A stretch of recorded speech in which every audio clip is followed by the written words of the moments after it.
Hello, students. I hope you all are safe and doing very well. In today's class, I am going to introduce Chapter 2 Diversity and Discrimination.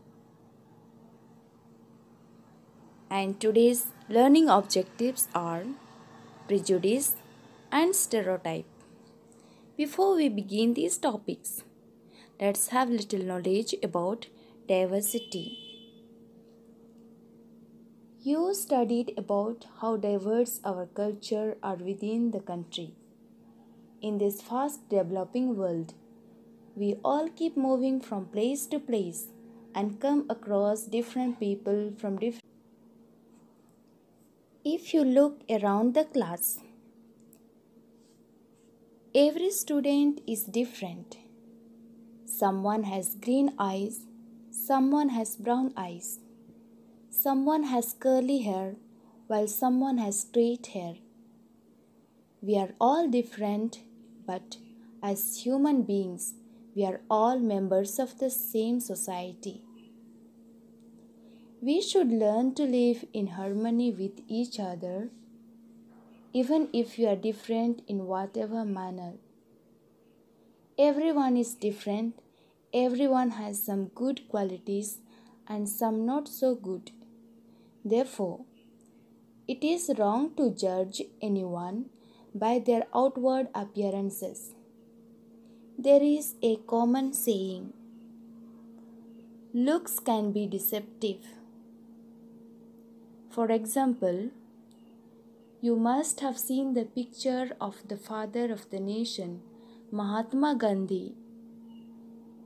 He used to wear a simple dhoti, carried a stick, and had very simple food habits. He walked miles and did not travel in big cars. He may have looked like a simpleton, but do you know? He was a learned man. He was a lawyer in Britain and South Africa. He helped the country get independence from its British rulers.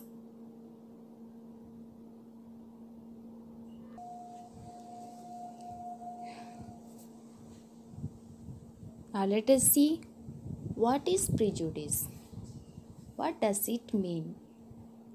Prejudice means a biased opinion based on insufficient knowledge.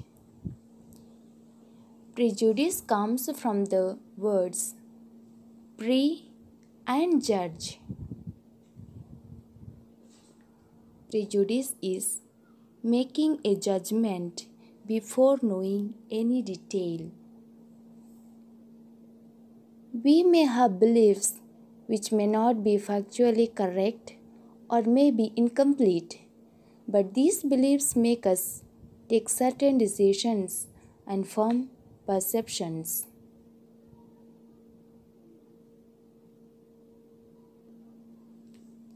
People hold prejudice about many things, like people's skin color, the clothes they wear, the language they speak, the region they come from, or the religion they follow, etc. Some people think that an English speaking person is better educated and learned than a person who speaks in Hindi or a local language. They form this judgment without even knowing the background and educational qualification of that person. Prejudice is bad for society. Sometimes people are so prejudiced that they do not even want to speak or meet certain people. This leads to division in the society, and some people tend to get marginalized. We should avoid making decisions without knowing and understanding the realities. Now let us see stereotype. Stereotype means a fixed perception about others just because We have been seeing it for years, though it may. Stereotype means an overgeneralized and preconceived idea about a group of people. It is like forming an image about something without a proper knowledge. Some notions that we have been following for many years get attached to certain things and we start believing it to be true. For example, in olden times, when humans lived in the jungles, the men went out to hunt and women stayed in the caves with children for their safety. Over a period of time,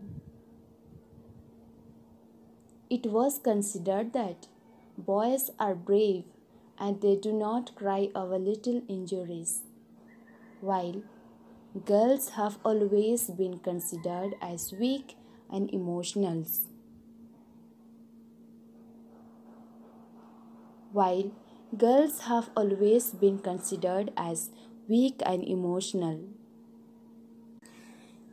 Stereotypes and prejudice jointly affect our thinking process. Many a time we behave in this manner without even thinking that we are hurting someone for no fault of theirs. The image which is formed in our mind is biased and incorrect and mostly without knowing the details. We all live in a society, and society consists of people from different backgrounds, so different types of work.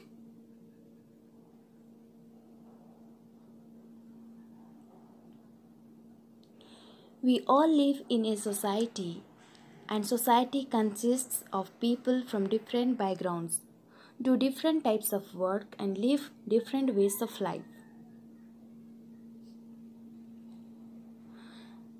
Availability of money and opportunities in life does not make a person low or high.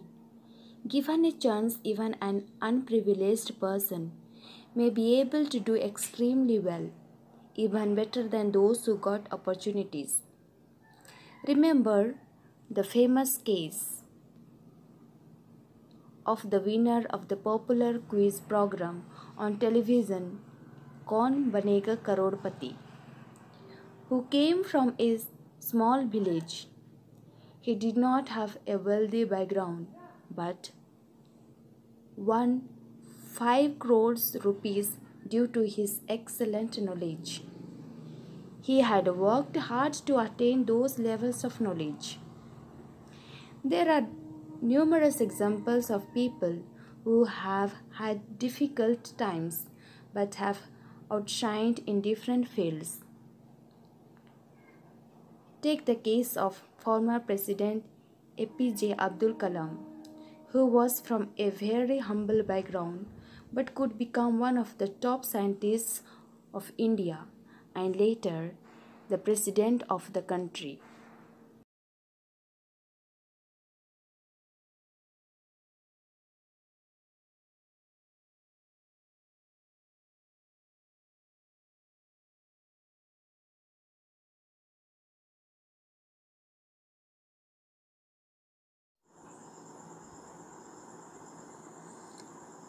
On the other hand, there are many people in large cities who may not have got a chance or denied a chance and remain illiterate. Another example of excellence is the late Mr. Stephen Hawking. He contracted an incurable disease when he started college and could not move around. As time passed, he was totally immobilized and was always confined to a wheelchair over 40 years of his life. But this did not deter him to be one of the world's most renowned physicists. Thank you.